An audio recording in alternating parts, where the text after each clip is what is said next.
नमस्कार, आप देख रहे हैं IBC 24। मैं हूं आपके साथ विजय कुमार पंड्या। 7 बजे की खबरों में आप सभी का स्वागत। बात मध्य प्रदेश की खबरों की होगी तो सबसे पहले बात मुख्यमंत्री शिवराज सिंह चौहान की, जिन्होंने महा वैक्सीनेशन अभियान चलाने को लेकर मंत्रियों के साथ एक चर्चा की है। इसके बाद सीएम शिवराज ने जिलों की क्राइसिस मैनेजमेंट की बैठक भी ली, वैक्सीनेशन की समीक्षा की। उन्होंने कहा कि मध्य प्रदेश में 21 जून अंतर्राष्ट्रीय योग दिवस के अवसर पर टीकाकरण महा अभियान शुरू होगा।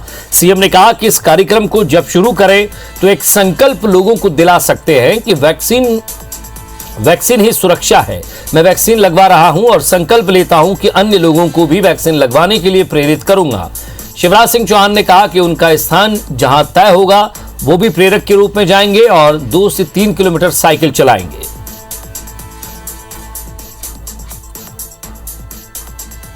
वैक्सीन की सुरक्षा, हम सबको वैक्सीन लगवाना है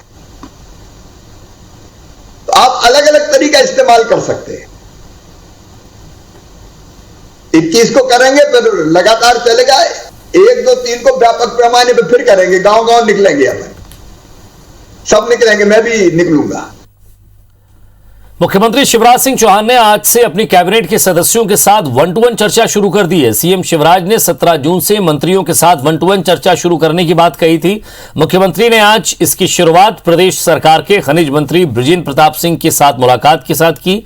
इस दौरान मुख्यमंत्री शिवराज सिंह चौहान ने विभाग के कामकाज के साथ मंत्री के व्यक्तिगत और क्षेत्र की समस्याओं के अलावा अधिकारियों के साथ तालमेल को लेकर चर्चा की।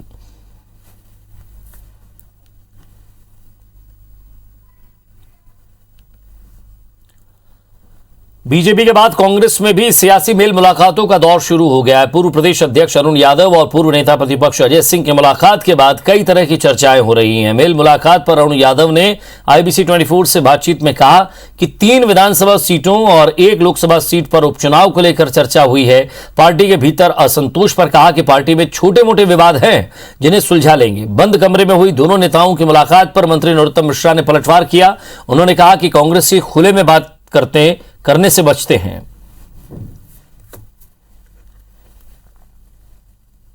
अभी 3-4 जगह बाई इलेक्शन होने हैं, 3 विधानसभा हैं, मेरा खुद का लोकसभा का इलेक्शन है, तो उन सब बिंदुओं पर संगठन और चुनाव में कैसे क्या तैयारी करना है उस विषय पर सारी बात है। कमलनाथ जी इतने हमारे सीनियर लीडर हैं, हम सबके नेता हैं मध्य प्रदेश के, और उनके नेतृत्व में ही सभी लोग काम कर रहे हैं। खुले में भी करें, उन्हें क्या दिक्कत है, कहीं भी कर सकते हैं, वो पता नहीं क्यों बंद कमरे में करते।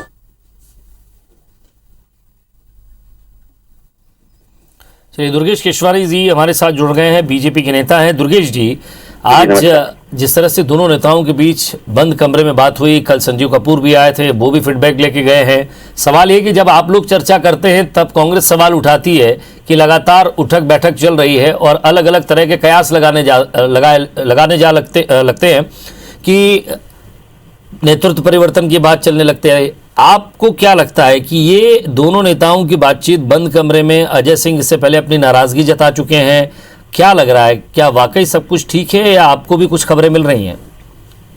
देखिए विजय जी, कांग्रेस हस्तांचल की ओर अग्रसर है और मुझे लगता है कि जिस तरह से आपने पूर्व में अभी भी बात की, अजय जी की, अजय सिंह राहुल भैया की बात की, कांग्रेस में अनेक नेता मांग कर चुके हैं और मुझे लगता है कि समय समय पर इनके नेताओं के द्वारा मीडिया के समक्ष आके ये बातें कही जाती हैं कि कमलनाथ जी को एक पद छोड़ देना चाहिए। और आप देखेंगे कि दिल्ली से लेकर भोपाल तक राहुल गांधी की कमलनाथ जी से नहीं बन रही है। आप देखिए कितने समय से ये, और कमलनाथ जी की दिग्विजय सिंह जी से, कांतिलाल भूरिया, अजय सिंह, राहुल, सुरेश पचौरी जी, मुकेश नायक, अनेक क्षेत्रीय थे। कहीं ना कहीं नेताओं का आपसी संतुलन नहीं है और कांग्रेस जिस तरह से इनका जो ये खुला लोकतंत्र की बात करते हैं, अब निश्चित ही ये देखिए अब बैठकों में भी मुझे लगता है कुछ निकल के आने वाला नहीं।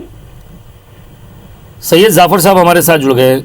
सैयद जी, जब इस तरह की बात हो रही है, बंद कमरों में बातचीत हो रही है, तो खुले में भी हो सकती है। नरोत्तम मिश्रा साहब कह रहे हैं कि खुले में चर्चा से कांग्रेस डरती है। देखिए, 2 अलग अलग बातें हैं। एक तो लगातार मध्य प्रदेश में भारतीय जनता पार्टी के नेताओं के मनमुटाव सड़कों पे भी दिख रहे हैं, कमरों में भी दिख रहे हैं और कैबिनेट की मीटिंग में भी दिख रहे हैं और प्रधानमंत्री के निवास में भी दिख रहे हैं। कांग्रेस पार्टी लगातार की जो बैठकों के दौर पर अपने बयान जारी करती है, ये उनको मौका मिला कि ये कांग्रेस पार्टी के नेताओं की बैठकों पर बात करें। मुझे ये समझ में नहीं आ रहा कि अरुण यादव और अजय सिंह की बैठक से भारतीय जनता पार्टी को कौन सी राजनीतिक गलत समझ में आ गया। एक दूसरी चीज ये कह रहे थे कि कमलनाथ जी की कांतिलाल भूरिया जी से नहीं पट रही है, तो मुकेश नायक जी से नहीं पट रही है, क्योंकि आप कांग्रेस कमेटी के प्रदेश के अध्यक्ष हैं और जिस प्रकार से वो निर्णय ले रहे हैं, सभी नेताओं को वो निर्णय सर्वधार हो रहे हैं। भारतीय जनता पार्टी जाफर साहब, एक बात मैं आपसे कहना चाहूंगा, जब कमलनाथ जी प्रदेश अध्यक्ष हैं, वो अपने हिसाब से फैसले ले सकते हैं, तो फिर बीजेपी के अंदर अगर मेल मुलाकात होती है, प्रदेश अध्यक्ष अगर किसी से जाके मिलता है, तो वहां ऐसा क्यों लगता है आप लोगों को कि नेतृत्व परिवर्तन हो रहा है? नहीं, हमें नहीं लगता। जब कैलाश विजयवर्गीय जी और नरोत्तम मिश्रा जी सर्टिफिकेट देने लगते हैं कि शिवराज सिंह जी ही मुख्यमंत्री रहेंगे, तो नजर आता है। जब कैबिनेट की बैठक में जल संसाधन के टेंडरों को लेकर आपत्ति दर्ज होती है और मुख्यमंत्री की बैठक से नरोत्तम मिश्रा बाहर आ जाते हैं और कांग्रेस में तो ट्वीट करती है, आप देखिए ना सर, सैयद जी आप देखिए, कांग्रेस खुद अपने ट्विटर से जो ऑफिशियल अकाउंट है उससे ट्वीट करती है इन सब बातों को लेकर। मैं तो कह रहा हूँ, मैं तो आपसे वही तो कह रहा हूँ कि मैं भी तो कह रहा हूँ कि जब मान लीजिए कि प्रधानमंत्री के निवास पर शिवराज सिंह जी दूर बैठे होते हैं। एक बात आपसे पूछना चाहता हूँ, आप पार्टी के तमाम मुद्दों पर अपनी राय रखते हैं, मैं आपसे एक बात पूछ रहा हूँ, क्या अजय सिंह जी नाराज नहीं है अपने क्षेत्र में एक और प्रभारी से? बिल्कुल, देखिए इसमें मैं कोई घुमा फिरा के बात नहीं करना चाहता। चौधरी राकेश सिंह जी जो जब कांग्रेस पार्टी के विधायक थे और नेता उपनेता थे और सदन में जिस प्रकार से उन्होंने पार्टी छोड़ के गए थे, जिस बात को लेकर नेता प्रतिपक्ष तत्कालीन अजय सिंह जी को बुरा जरूर लगा, पार्टी को बुरा लगा, पार्टी का नुकसान भी हुआ। अब वो जो दूरियां हैं इनके बीच की नहीं भरी, हम इस बात को स्वीकार करते हैं, इसमें कोई दो राय नहीं है और उसमें झूठ बोलने की आवश्यकता नहीं है। से लेता हूं दुर्गेश जी। मुझे लगता है असंतोष का जो दौर है कांग्रेस में वो सब स्पष्ट रूप से दिख रहा है। अध्यक्ष कमलनाथ जी जब मुख्यमंत्री रहते हुए असफल हुए, प्रदेश अध्यक्ष रहते हुए असफल हुए, और अब जो देखें आपकी जिस तरह से पेज फुटबॉल इनमें चल रही है, मुझे लगता है कहीं ना कहीं वो इन सब चीजों को जन्म देता है, इन बातों को। चलिए अभी आगे देखते हैं, अभी मुलाकात हुई है, इन मुलाकातों को, बंद कमरे की मुलाकातों को किस तरह देखते हैं, हमारी भी नजर बनी रहेगी, हमारे भी संवाददाता लगातार अपडेट देते रहते हैं। बहुत बहुत शुक्रिया आप दोनों का। अयोध्या में राम मंदिर जमीन खरीदी में हुई कथित गड़बड़ी मामले में सियासत गरमा गई है। कांग्रेस राम मंदिर निर्माण से जुड़े संगठनों पर हमलावर है। कांग्रेस विधायक पीसी शर्मा गुरुवार को श्री राम जन्मभूमि तीर्थ क्षेत्र के पदाधिकारी चंपत राय के खिलाफ एफआईआर दर्ज करवाने पहुंचे। पुलिस ने कांग्रेस नेताओं से ज्ञापन लेकर जांच के बाद एफआईआर दर्ज करने की बात कही। कांग्रेस नेताओं का आरोप है कि 2 करोड़ की जमीन को 18 करोड़ में खरीद लिया गया। इसकी गंभीरता से जांच होनी चाहिए। पीसी शर्मा ने कहा कि राम मंदिर के लिए खुद उन्होंने बैंक ड्राफ्ट के जरिए चंदा दिया है, जिसका जवाब चाहिए। राम जन्मभूमि के लिए राशि दी है। फर्स्ट इन्फॉर्मेशन हमने दी है और इसमें मांग की है कि चंपत राय और बाकी जो लोग हैं घपलेबाज, मुकदमा दर्ज किया जाए। राम के बनाए हुए सेतु को तोड़ने का षड्यंत्र किया, आधिकारिक रूप से किया, उसको राम पे बोलने का अधिकार है क्या? अगर उसको एफआईआर कराना है तो चीन से जो चंदा खाया था, जब हमारे जवान जद्दोजहद कर रहे थे, अपने देश की जमीन के लिए लड़ रहे थे चीन के बॉर्डर पे, तब इनका नेता आधी रात में शॉल ओढ़ के मुंह दबा के और चीन के दूतावास में क्या करने गया था? उस चंदे का हिसाब दें और उसके खिलाफ एफआईआर कराएं कांग्रेस के लोग।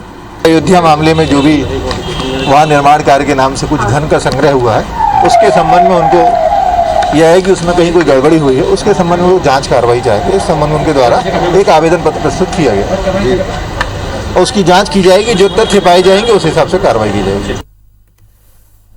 मध्य प्रदेश महिला कांग्रेस अध्यक्ष बनने के लिए कांग्रेस की महिला नेताओं में होड़ मची हुई है। कोरोना की वजह से महिला कांग्रेस अध्यक्ष मांडवी चौहान के निधन के बाद ये सीट खाली है, लिहाजा इस पद पर काबिज होने के लिए दावेदारी शुरू कर दी गई है। इस बार रेस में मालवा निमाड़ से सबसे ज्यादा दावेदार हैं। उज्जैन से नूरी खान, रतलाम से यास्मीन शेरानी, धार से विजेता त्रिवेदी और इंदौर से फूजिया शेख दौड़ में शामिल हैं।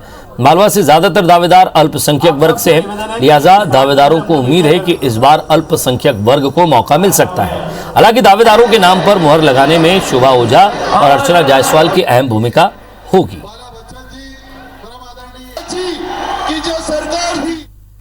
मेरा कार्यकाल रहा, चाहे वो पार्षद हो, उपनेता हो, फिर नेता प्रतिपक्ष हो, जहाँ हमने जनहित की सारे मुद्दे उठाए हैं और हमारा परफॉर्मेंस रहा है, चाहे कोई भी काम मिला है और आगे भी मिलेगा तो उसको हम हमारे पूरे फर्ज की तरह निभाएंगे। एक पद के लिए हमारे पास कई तादाद में काबिलियत जो लोग रखते हैं, सारे काबिल लोग हैं, तो कहीं ना कहीं पार्टी जो सबसे ज़्यादा काबिल होगा, जिसकी उपयोगिता पार्टी ले सकेगी, संगठन ले सकेगा, उसको ये दायित्व सौंपा जाएगा। इंदौर में चल रहे 5000 पाकिस्तानी शरणार्थियों को टीका लगाए जाने की मांग को लेकर सांसद शंकर लालवानी कांग्रेस के निशाने पर हैं। कांग्रेस का आरोप है कि सांसद शंकर लालवानी को इंदौर के हर जाति और वर्ग के वोट देकर जिताया है, लेकिन सांसद हमेशा सिंधी समाज के हित की ही बात करते हैं। कांग्रेस का आरोप है कि पहले भी शंकर लालवानी ने संसद में सिंधी राज्य बनाए जाने की मांग की थी, जिसे लेकर प्रधानमंत्री तक ने फटकार लगाई थी। वहीं अब पाकिस्तान से आए 5000 शरणार्थियों को टीका लगाने की मांग कर रहे हैं। कांग्रेस का कहना है कि पहले देश के नागरिकों को टीका लगाया जाना चाहिए। वैक्सीनेशन को लेकर हम सब मिलकर काम कर रहे हैं और हम देश में प्रमुख शहरों में वैक्सीनेशन को लेकर एक बात ध्यान में आई थी, यहाँ बहुत सारे ऐसे भी नागरिक रहते हैं जो लॉन्ग टर्म वीज़ा पे विधिवत केंद्र सरकार की परमिशन से यहाँ रहते हैं, वो भी हमारे कई वर्षों से यहाँ रहते हैं, वो भी वैक्सीनेशन की मांग कर रहे हैं। हमने प्रशासन से मांग की है, क्योंकि विधिवत वो यहाँ रह रहे हैं तो प्रशासन ने इजाज़त दी है उनको भी वैक्सीनेशन लगाने के लिए। जनप्रतिनिधि होने के नाते आपको ऐसी बात नहीं करना चाहिए। आप देश के संसद हैं जिसमें सबसे ज़्यादा वोट आपको मिले और आप इंदौर शहर के जो मुख्यमंत्री के सपनों का शहर है, उस शहर के अंदर आप बोलते हैं कि जो पाकिस्तान के जो सिंधी लोग आए उनको अलग से पहले वैक्सीन लगाना चाहिए, ये गलत है। चंबल इलाके में रेत माफियाओं पर लगातार कार्रवाई करने वाली एसडीओ श्रद्धा पांढरे पर अब राजनेता भ्रष्टाचार का आरोप लगा रहे हैं। जौहरा से विधायक सुबेदार सिंह रजोधा ने वन विभाग के अफसरों पर भ्रष्टाचार के आरोप लगाए। उन्होंने कहा कि एसडीओ श्रद्धा पांढरे को झांसी की रानी नहीं है, वो डीएफओ अमित निकम के साथ मिलकर भ्रष्टाचार कर रही हैं। वहीं एसडीओ पांढरे का कहना है कि हर व्यक्ति को बोलने के लिए आजादी है, स्वतंत्र है। अगर हमारे खिलाफ भ्रष्टाचार के कोई सबूत हैं विधायक के पास तो प्रस्तुत करें। तो जानकारों की माने तो नेता सत्ता में रहे या विपक्ष में, अवैध उत्खनन करने वाले इन्हीं के लोग रहते हैं, इसलिए नेताओं में बौखलाहट शुरू हो गई है। उसको ज्ञान है नहीं, करवा रहे ये डीएफओ है, पूरा कांड डीएफओ के उसमें चल रहा है और ये पैसे के लिए मैं कह सकता हूँ चल रहा है। इस बात की शिकायत मैंने मध्य प्रदेश के माननीय मुख्यमंत्री शिवराज सिंह चौहान को 4-5 दिन पहले की। माननीय विधायक जी को गांव वालों ने भड़काया होगा या मनगढ़ंत कहानी या झूठी की कहानी सुनाई होगी, इस कारण से उनके द्वारा ऐसे पक्ष रखे गए हैं। वसूली जैसा शब्द तो हमारे लिए करना नहीं चाहिए, क्योंकि हम लोग, हमारी टीम और हम लोग जान जोखिम में डाल के इतना काम कर रहे हैं। यदि पैसा ही कमाना होता तो जान को जोखिम में क्यों डाला जाता। चंबल में जो रेत माफिया और पत्थर माफिया है, इसकी नेताओं से सांठगांठ के आरोप पहली बार नहीं है। तो नेताओं की मजबूरी भी होती है कि वो लोग जो उनके चुनाव में मददगार हैं उनकी मदद करें इसमें, क्योंकि वो धंधा उनका वही है। मध्य प्रदेश कांग्रेस एक बार ज्योतिरादित्य सिंधिया की घेराबंदी करने जा रही है। 18 जून को झांसी की रानी लक्ष्मीबाई की पुण्यतिथि है, इसे कांग्रेस धूमधाम से मनाने की तैयारी कर रही है। कांग्रेस का मकसद है कि इस बहाने झांसी की रानी के साथ गद्दारी करने वाले सिंधिया राजवंश की फिर किरकिरी कराई जाए। कांग्रेस मुख्यालय में कांग्रेस के नेता लक्ष्मीबाई की पुण्यतिथि पर बड़ा कार्यक्रम करने वाले हैं। ग्वालियर चंबल के नेता ग्वालियर में ही रानी लक्ष्मीबाई की समाधि पर जुटेंगे। कांग्रेस विधायक कुणाल चौधरी ने कहा है कि पार्टी हर साल लक्ष्मीबाई की पुण्यतिथि मनाती आ रही है, लेकिन इस दफा जोर शोर से मनाएंगे। वहीं बीजेपी नेता लोकेंद्र पाराशर ने कहा है कि कांग्रेस का चरित्र दोगला है।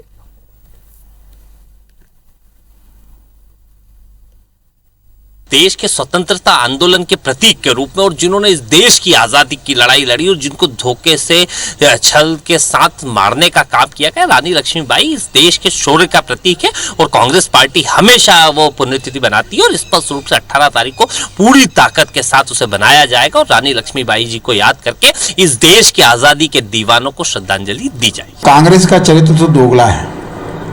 वो भारत के प्रतिमानों के साथ, भारत के महापुरुषों के साथ, भारत की आस्थाओं के साथ ये दोगला चरित्र अपनाती है। अवसरवादी पार्टी है कांग्रेस। कांग्रेस तो बहुत सारे लोगों की नहीं मनाती, भगत सिंह का नहीं मनाती, सुभाष चंद्र बोस का नहीं मनाती, नेहरू और गांधी के अलावा कांग्रेस को दिखा क्या है। और एक नजर बिग न्यूज पर। कांग्रेस नेता राहुल गांधी ने वैश्विक गरीबी में वृद्धि को लेकर एक बार फिर प्रधानमंत्री नरेंद्र मोदी पर निशाना साधा है। उन्होंने ट्वीट कर कहा है कि भारत दोबारा पहले की तरह तभी खड़ा होगा जब पीएम मोदी अपनी गलतियों को मान लेंगे और विशेषज्ञों से मदद मांगेंगे। राहुल ने कहा कि इस तरह चीजों को अनदेखा करने से कुछ नहीं होगा।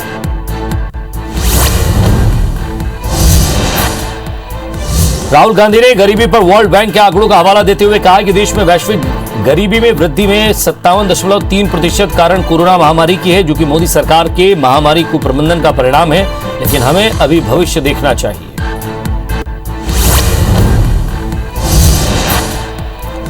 बीजेपी महासचिव कैलाश विजयवर्गीय ने कहा है कि बंगाल में चुनाव परिणाम आने से आज तक 45 कार्यकर्ताओं की हत्या हो चुकी है। बीजेपी कार्यकर्ताओं को पीटा जा रहा है, वहां हिंसा की राजनीति जारी है। सैकड़ों महिलाओं के साथ बलात्कार होने पर भी पुलिस रिपोर्ट नहीं लिखती। उन्होंने कहा कि बंगाल में राष्ट्रपति शासन लगने जैसी स्थिति है।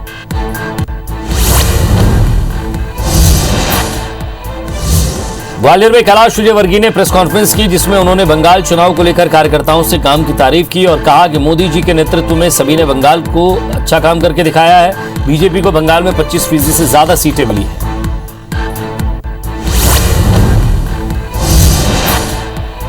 सीबीएसई की 12वीं परीक्षा को लेकर बड़ी खबर आई है। केंद्र सरकार की ओर से सुप्रीम कोर्ट में हलफनामा दायर किया गया है, जिसमें सरकार ने 12वीं के अंकों का फॉर्मूला बनाया है। इसके लिए 10वीं और 11वीं के 30% अंक और 12वीं प्री बोर्ड के 40% अंक के आधार पर 12वीं बोर्ड का रिजल्ट जारी किया जाएगा।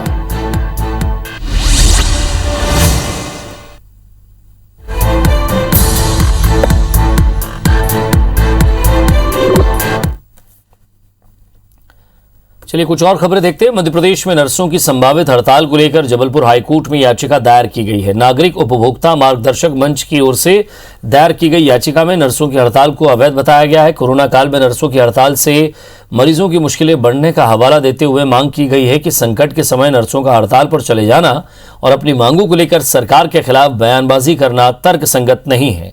बीते 8 दिनों से अपनी 10 सूत्री मांगों को लेकर प्रदेश भर की नर्सें आंदोलन कर रही हैं, लेकिन सरकार के द्वारा किसी भी प्रकार का कोई फैसला न लिए जाने के चलते नर्सों ने अपने आंदोलन को उग्र रूप देने का ऐलान किया है। नर्सों ने तय किया है कि सरकार की उदासीनता अगर ऐसी ही कायम रही तो प्रदेश की नर्सें काम बंद करके हड़ताल पर चले जाएंगी।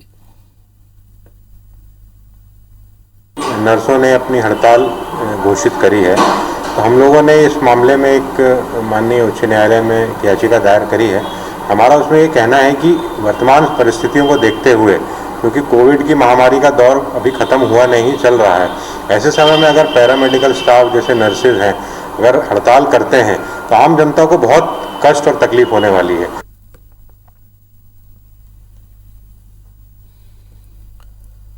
मध्य प्रदेश में अनलॉक प्रक्रिया के साथ ही चोरी और गुंडागर्दी भी बढ़ गई है।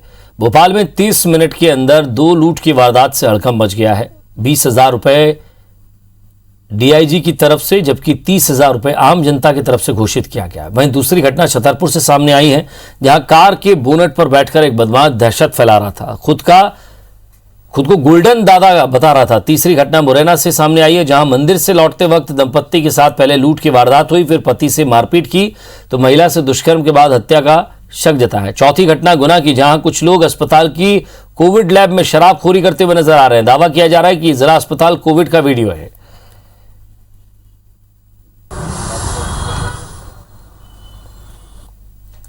और इसी के साथ फिलहाल इस बुलेटिन में इतना ही। नमस्कार।